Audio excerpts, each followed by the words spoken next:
Hello once again, or if you are new with us, welcome to the Canting Club. This week we have a red from Western Australia. It's from the Frankland River, the best known, at least for reds, sub-region of the itself fairly little known Great Southern. It's made by Larry Cherubino, the champion of Great Southern, and perhaps the most respected winemaker in Western Australia. And it's a blend, but it's mostly Shiraz, with just 8% of Grenache and 2% of Mourvèdre, known here as Mataro, in the mix.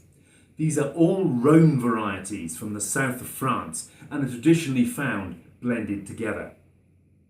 It's a deep glowing crimson with a distinct purple tinge towards the rim. Although it is quite dark, it's not nearly as impenetrably dense as a lot of Aussie Shiraz, and I think Larry's been careful to limit the extraction of tannins here in a wine that's designed to be approachable young. This is a 2014, so it's 3 and a bit years old now. An excellent vintage from here, by the way.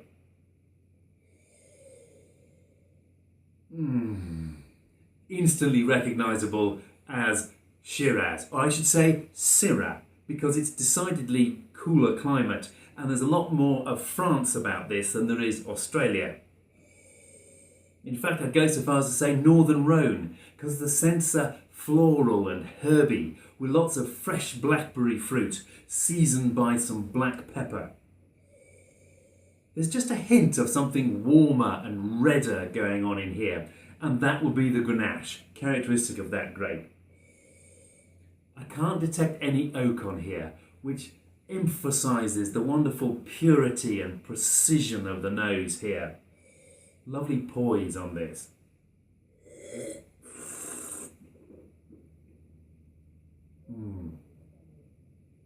And on the palate too.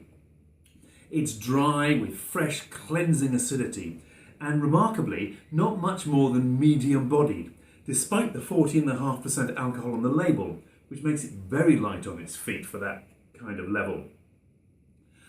Lovely intensity of fruit here, but very seamless and well integrated. It's really hard to unpick the different flavours, which is a good thing, but just makes my job more difficult. When I try really hard, I get blackberry, obviously, and black pepper as well, and some raspberry, hinting at the acidity there, and perhaps towards the after palate some black plum. But as I said, it's hard to tease them apart. It's all kind of one harmonious whole.